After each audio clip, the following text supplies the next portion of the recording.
இடம் வளம் ஹப் நேயர்களுக்கு வணக்கம். 28 ஆண்டுகள் ஆயிடுச்சு. சொல்லாமலே படம் ரிலீஸ் ஆகி. சசி அவர்களுடைய முதல் படம் அது. எந்த சசி அப்படின்னு பல பேருக்கு கேள்வி வரலாம்.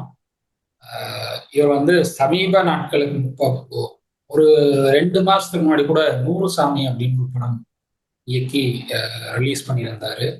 அதற்கு முன்னாடி சிவப்பு மஞ்சள் பற்றி ஜிவி பிரகாஷ் அவர்களை வச்சு பண்ணியிருந்தாரு. விஜயகாரன் சொல்லி விஜயானி அவர்களை வச்சு பண்ணியிருந்தாரு. 555 555 அப்படின்னு சொல்லி பரத் டூ அப்படின்னு சொல்லி ஒரு படம் பண்ணியிருந்தார். டூன்னு டிஷ்யூம் அப்படின்னு சொல்லி ஒரு நல்ல படமும் பண்ணியிருந்தாரு. ஸோ சீனு ரோஜா கூட்டம் அப்படின்னு பல பல படங்கள் பண்ணியிருக்காரு. ஸோ அவர் இயக்கி அதே மாதிரி ஆர்பி சௌத்ரி அவர்களுடைய சூப்பர் குட் ஃபிலிம்ஸ் தயாரிப்பில் லிவிங்ஸ்டன், கௌசல்யா, மறைந்த விவேக் அவர்கள், கரண், அப்புறம் பிரகாஷ் ராஜ், தாமு, வையாபுரி, ஃபாத்திமா பாபு, இவங்கெல்லாம் நடிப்புல இந்த படம் ரிலீஸ் ஆயிருந்தது. கிட்டத்தட்ட 28 ஆண்டுகளுக்கு முன்பு 1998 இதே நாள்ல தான் ரிலீஸ் ஆகி 28 ஆண்டுகள் கடந்து இன்னைக்கும் இந்த படம் மக்களால போற்றப்படுது, மக்களால் நினைவு கூறப்படுது அப்படின்னா இந்த படத்தினுடைய கிளைமேக்ஸ் அதுதான் இன்னைக்கும் மக்கள் மனசுல இருக்கக்கூடிய ஒரு கிளைமேக்ஸா இருக்குன்னு சொல்றது. தியேட்டருக்கு போன எல்லாரும் அந்த படத்தினுடைய கிளைமேக்ஸ்ல அழுதுட்டு தான் வெளியில வந்தாங்க அப்படிங்கிறதுதான் அன்னைக்கு இந்த படத்தை ரிவ்யூ பண்ண பல பத்திரிகையாளர்கள் சொன்ன ஒரு விஷயம் தான். ஸோ இந்த படம் 28 ஆண்டுகளை கடந்து இன்னும் மக்கள் மனசுல அசைபோடும் படமா இருந்துட்டு இருக்கு. இந்த படத்தை பத்தி தான் இன்னைக்கு பேச போறோம். நான் உங்க ஹரீஷ் எதிர்த்து பேசுறதுக்காக பிரியா ஒரு நினைச்சிருக்காங்க. வணக்கம் ஹரீஷ். ஒரு காதலுக்காக பொய் சொல்றீங்க. அந்த பொய்ய நம்பி ஒரு பொண்ணு உங்களை காதலிக்கிறாங்க. ஒரு கட்டத்துல அந்த பொய் வெளியில தெரிஞ்சிடும் போல இருக்கு. அப்ப என்ன செய்வீங்க? உண்மையை சொல்லிடுவீங்களா, இல்ல அந்த பொய்ய காப்பாத்த இன்னொரு பொய் சொல்வீங்களா? ஆனா அந்த பொய்ய உண்மையாக்குவதற்காக அவங்களோட குரலையே இழக்க சொன்னா, இதுதான் அந்த 1998 வந்த சொல்லாமலே லிவிங்ஸ்டன் கௌசல்யா நடிச்ச படம். அறிமுகம் எல்லாம் நீ நிறைய கொடுத்துட்ட. சோ அது சசிகுமார் பத்தி எல்லாம் பேசி முடிச்சாச்சிருந்தேன். இது ஒரு காதல் கதை, ஆனா வழக்கமான காதல் கதை கிடையாதுன்றதுதான். இன்னைக்கு இந்த படத்தை பார்த்தா ஒரு சில இடங்கள்ல நம்மளால சிரிக்க முடியும், என்னடா இதெல்லாம் ரசிச்சுமா அப்படின்னுட்டுன்னு. சில இடங்கள்ல இது என்னடா லாஜிக் அப்படின்னு கூட கேட்க முடியும். ஆனா அந்த கடைசி 20 நிமிடத்தை யாராலையுமே மறக்க முடியாது அப்படின்றதுதான். சொல்லாமலே அது ஒரு டைட்டில். இந்த படத்தோட டைட்டில் அது சொல்லாமலே. அந்த டைட்டில்குள்ளேயே கதையோட உண்மையான கருவே இருக்கு. காதல்ல சொல்ல வேண்டியதை சொல்லாம இருப்பது, சொல்லக்கூடாததை சொல்லிடுறது, சொன்ன பொய்ய மறைப்பது, கடைசியில சொல்ல முடியாத நிலைக்கு போவது. இந்த முழு ஜேர்னி, அந்த ஃபுல் ஜேர்னியுமே படத்தோட டைட்டில்குள்ளேயே வச்சிருக்காங்க அப்படின்றதுதான். இது ஒரு சாதாரண காதல் படத்துக்கு வைக்கக்கூடிய டைட்டிலே கிடையாது. படத்தை முடிச்ச பிறகு நீங்க டைட்டில திரும்ப நினைச்சு பார்த்தா, அட இதைத்தான படம் முழுசும் சொல்லி இருக்காங்க அப்படின்றது நமக்கே நல்லா புரிய வரும் அப்படின்றதுதான். 1998 காதல் வெர்சஸ் இன்றைய காதல் எப்படி இருக்கு அப்படின்னா, இப்ப நம்ம கொஞ்சம் அந்த காலத்துக்கு போலாம். அப்போ வாட்ஸ்அப் கிடையாது, இன்ஸ்டாகிராம் கிடையாது, வீடியோ கால் கிடையாது, டேட்டிங் ஆப்ஸ் கிடையாது. ஒருத்தரை பிடிச்சிருக்குது அப்படின்னாக்கா அவங்கள போய் பார்க்கணும், பேசணும், காத்திருக்கணும், ஒரு லெட்டர், ஒரு போன் கால், ஒரு மீட். இதுதான் அந்த காலத்து காதலுக்கு இருந்த ஒரு இன்னசென்ஸ் இந்த படத்துல இருக்கு, நிறையவே இருக்கு. அதனாலதான் இன்னைக்கு அந்த படம் பார்க்கும்போது சில விஷயங்கள் ஸ்லோவா போற மாதிரி இருக்கும். அந்த காலத்துல காதலை புரிஞ்சுக்கிட்டா படத்தோட எமோஷன் நல்லாவே வேலை செய்யும் அப்படின்றத சொல்லலாம்.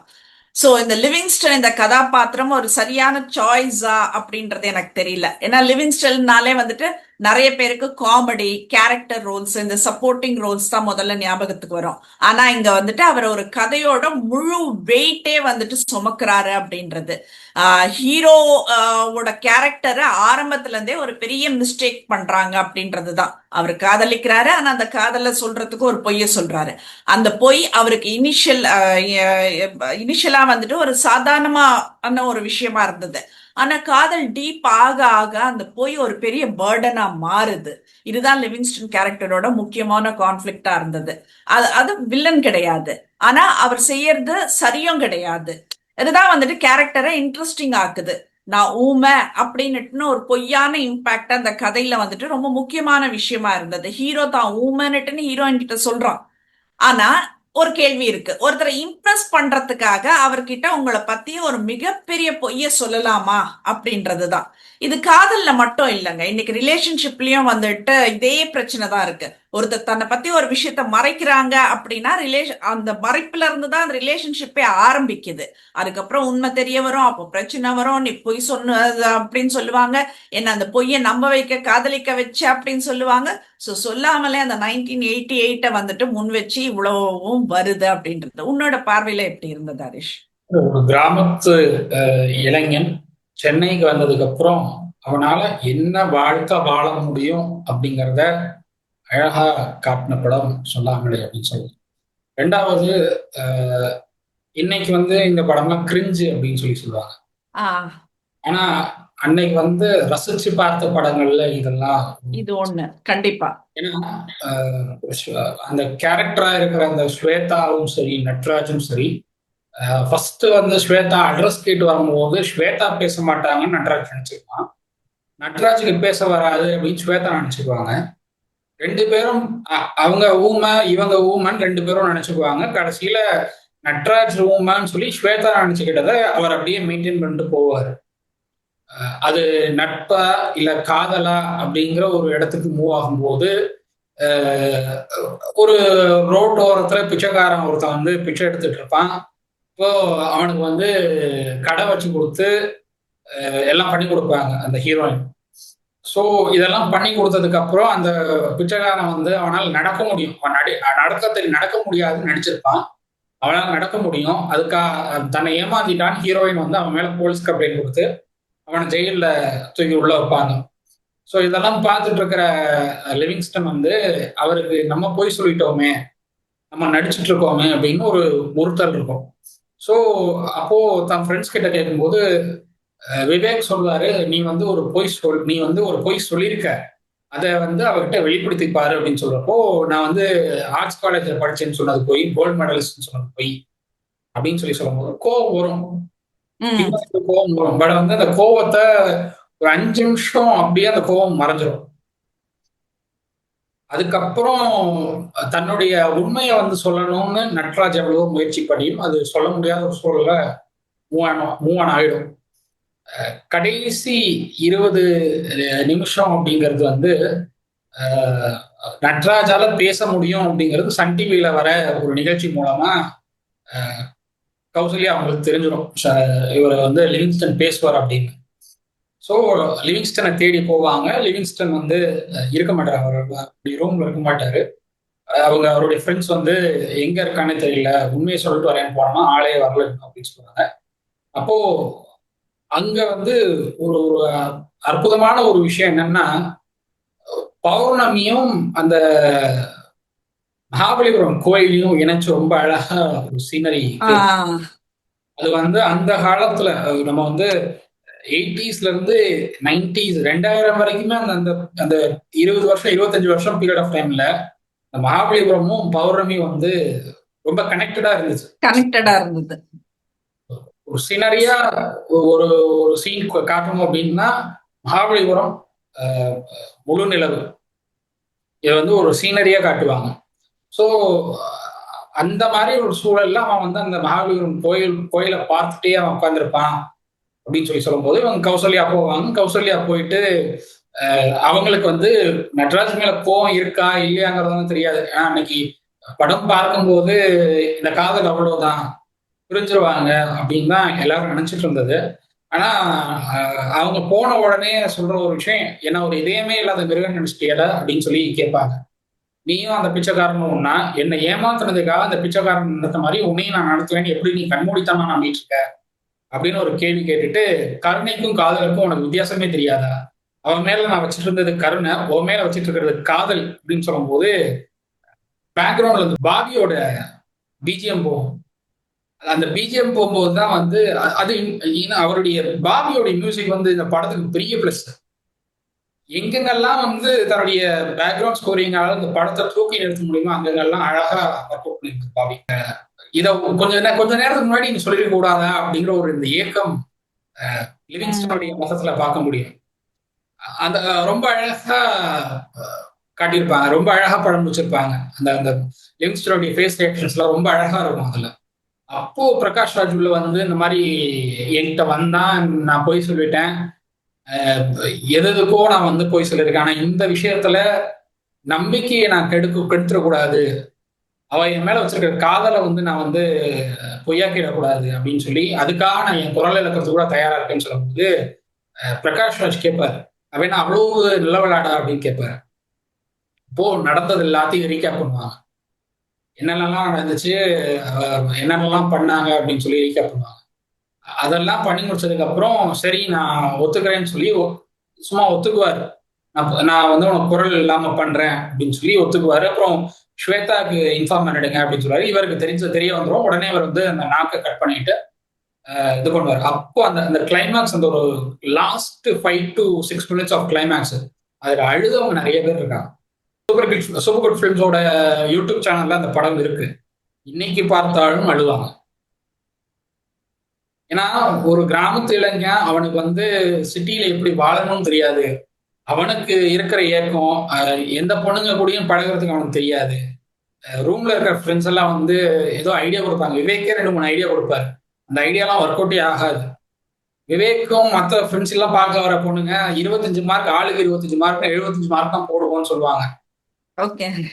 25 மார்க் வாங்குற பையன், எதுவுமே பண்ண தெரியாத பையன், வெறும் வரைகிறத மட்டும், ஓவியம் வரைகிறத மட்டுமே ஒரு கலையா வச்சுக்கிட்டு சாதிக்கணும்னு சென்னைக்கு வந்திருக்கிற பையன், அவனால ஒரு காதல், அவனை நம்பி ஒரு பொண்ணு வருது, அவனை நம்பி ஒரு காதல் ஏற்படுது அப்படின்னா அது எவ்வளவு பெரிய விஷயமா இருக்கும் அப்படிங்கிறத ரொம்ப அழகா படமா கொடுத்திருப்பாங்க. அதுதான் வந்து இந்த படத்தினுடைய வெற்றிக்கு பெரிய விஷயம் நான் பாக்குறேன். அண்ட் சாய்ஸ் அப்படிங்கிறது எனக்கு தெரிஞ்சு ப்ரொடியூசருடைய சாய்ஸ் தான் நான் சொல்லுவேன். அவர் சௌத்ரி சாருடைய சாய்ஸ். சௌத்ரி சார் வந்து ஒரு முடிவு எடுத்தார் அப்படின்னா அவர் எல்லா படத்துலயும் அவர் வந்து ஸ்கிரிப்டை வந்து அக்செப்ட் பண்ணிக்கிறதாகட்டும், ஹீரோ சூஸ் பண்றதாகட்டும், என்ன முடிவு எடுத்தாலும் அது வந்து பக்கவா பர்ஃபெக்டா இருக்கும். ஒவ்வொரு படத்துலயும் அந்த அந்த பெர்ஃபெக்ஷன் இருக்கும் ஆர்பி சௌத்ரி சார். அது எனக்கு தெரிஞ்சு இந்த படத்துல ரொம்ப அழகா ஒர்க் அவுட் ஆயிருக்கு. இதுக்கு முன்னாடி வந்து லிவிங்ஸ்டன் வில்லனா பார்த்திருப்பாங்க, கேரக்டர் ஆர்டிஸ்டா பார்த்திருப்பாங்க. ஆமா, அவர் வந்து காமெடியனா பார்த்தாங்க. 2000க்கு அப்புறம் நிறைய படங்கள்ல காமெடியனா வந்தாரு. அதுக்கப்புறம் வந்து ஒரு குடும்பஸ்தனா, நடுத்தர குடும்பஸ்தனா வந்தாரு, கேரக்டர் ஆர்டிஸ்டா இருந்தாரு. இன்னைக்கு வந்து சீரியல்ல 2-3 சீரியல் பண்ணிட்டு இருக்காரு லிவிங்ஸ்டன். ஆனா அவரை ஹீரோவாவும் காட்ட முடியும், அவரை இப்படியும் இந்த ஹீரோங்கிற ஒரு டைமென்ஷன்ல இவ்வளவு வித்தியாசமாவும் காட்ட முடியும் அப்படிங்கறத ரொம்ப அழகா காட்டியிருக்காரு சசி. அதுதான் வந்து பெரிய விஷயம். அது ஒண்ணு. இப்போ ஒரு லிவிங்ஸ்டன் நடிக்கிற பகுதிகளில் வந்துட்டு இந்த படத்துல அவருக்கு கிடைச்ச ஒரு பெரிய சேலஞ்ச் அப்படின்றது தான் சொல்லணும். ஏன்னா பேச முடியாத கேரக்டரா நடிக்கிறது, ஒரு நடிகர் டைலாக் பேசும்போது எமோஷன் காட்டுறது வந்துட்டு ரொம்ப ஈஸியான விஷயம். ஆனா டைலாக் இல்லாம அந்த face, eyes, body language, reaction, இதுதான் வந்துட்டு வேலை செய்யணும் அப்படின்னாக்கா வந்துட்டு சில சீன்ஸ்ல வந்துட்டு அவர் ஏதோ ஒண்ணு சொல்ல நினைப்பாரு, சொல்ல முடியாம தவிக்கிற அந்த பாடி லாங்குவேஜ் எல்லாம் வந்துட்டு அந்த கேரக்டரை நமக்கு ப்ராப்பரா புரிய வச்சாரு அப்படின்றதுதான் சொல்லணும். இதுதான் இந்த படத்தோட ஆக்டிங் ஸ்ட்ரென்த்னே சொல்லலாம். இப்போ சிறந்த ஒரு உதாரணம் சொல்றேன். ஒரு ஆர்டிஸ்ட், இவர் வந்து ஓவியம் வரைஞ்சு வச்சிருப்பாரு. அத வந்து ஓவிய அரங்கில வச்சு அத கண்காட்சி மாதிரி பண்ணுவாங்க ஹீரோயின். அதை பார்த்து என்னுடைய கலையை மதிக்கிற ஒரு ஒரு ஹீரோயின் இருக்காங்களே அப்படிங்கிற ஒரு ஒரு தாட் இருக்கும் அவருக்கு. அதுக்கு என்னால நன்றி கூட தெரிவிக்க முடியலையேங்கிற ஒரு வருத்தமும் இருக்கும் அவர்கிட்ட. எனக்காக இவ்வளவு பண்றா, அவளுக்கு நான் ஒரு நன்றின்னு ஒரு வார்த்தை கூட என்னால சொல்ல முடியாம போயிடுச்சு அப்படிங்கிற ஒரு வருத்தம். அந்த அந்த ரெண்டையும் அந்த அந்த சந்தோஷத்தையும் வருத்தத்தையும் ஒரே நேரத்துல ஒருத்தரால வந்து படத்துல காட்ட முடியும் அப்படின்னா அது இவ்வளவு அழகா தன்னுடைய, அவரால் பேசவும் முடியாது, அழுகையும் கட்டுப்படுத்த முடியாது, என்னால வந்து நன்றி தெரிவிக்க முடியல அப்படிங்கிற அந்த ஒரு வருத்தத்தையும் அவரால் வெளிப்படுத்த முடியாதாங்க.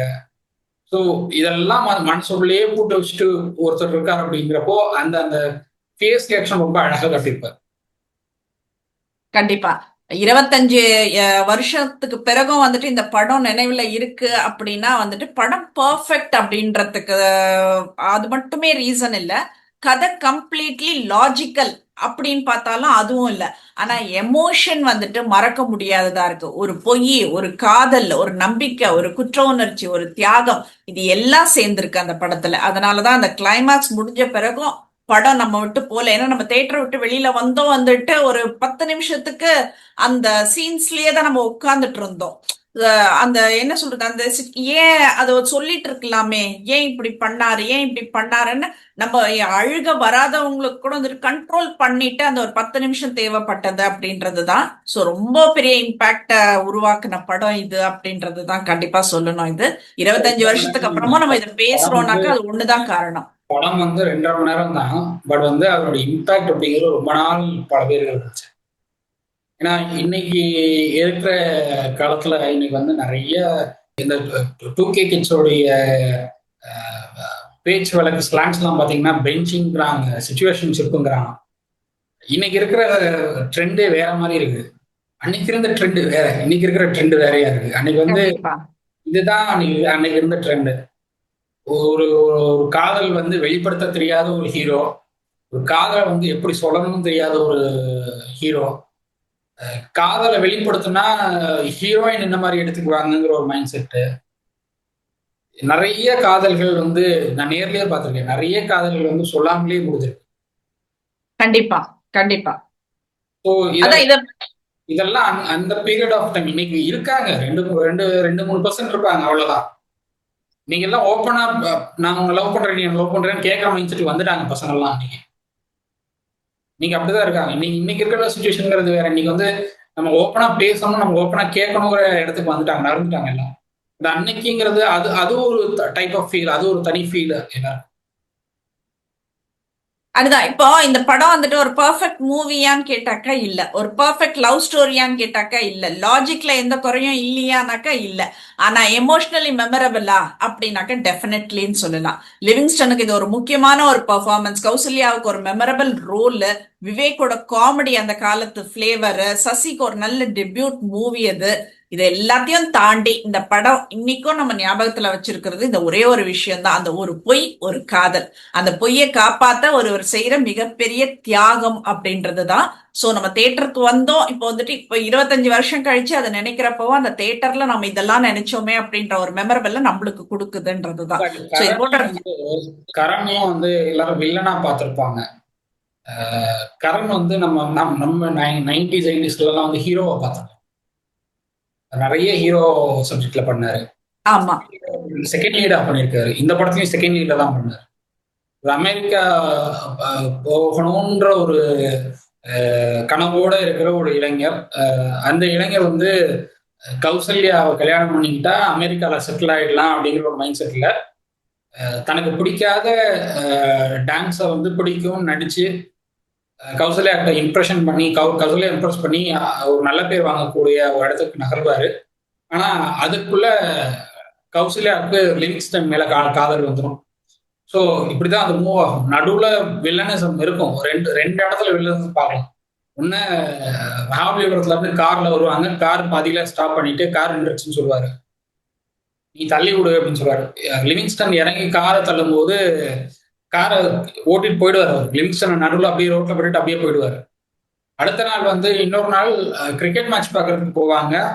வீட்டுல கௌசல்யா இருப்பாங்க. இல்லைன்னு சொல்லி நீ எதுக்கு இங்க வந்தேன்னு சண்டை போற அளவுக்கு போகும் அது. பட் அதுக்கப்புறம் கௌசல்யா ஒரு வாய்ஸ் கேட்டதும் வாங்க வாங்கன்னு உள்ள கூப்பிட்டு போற. அது அந்த அந்த ஒரு 2 இடத்துல வில்லனசம் பார்க்க முடியும் அவர்கிட்ட. மற்றபடி வில்லனசம் பார்க்க முடியாது. அந்த கரண் இன்னைக்கு பிஸி. சோ இது போன்ற வந்துட்டு நல்ல படங்களை பத்தி தான் வந்துட்டு நம்ம 25 வருஷம் கழிச்சு நம்ம பேசுறோம் அப்படின்னாக்கா அந்த ஒரு கடைசி அந்த 20 நிமிஷம் கிளைமாக்ஸ் அவ்வளவு அருமையா இருக்கும்ன்றதுதான். டைம் இருக்கிறவங்க இன்னொரு வாட்டி கூட அந்த படத்தை பாருங்க. சோ இது போன்ற நிறைய படங்கள் எல்லாம் இருக்கு. நம்ம ஒவ்வொரு தடவையும் வந்துட்டு அந்த இத்தனை வருஷம் கழிச்சு வருதுன்றப்ப வந்துட்டு அதை பத்தி பேசிட்டு தான் இருக்கோம். And will continue to do so அப்படின்றதுதான் நாங்க சொல்லிக்கிறோம் இதுல இருந்து. சோ அடுத்து நான் ஒரு நல்ல படத்தோட நாங்க திரும்ப வரோம். நன்றி. தேங்க்யூ.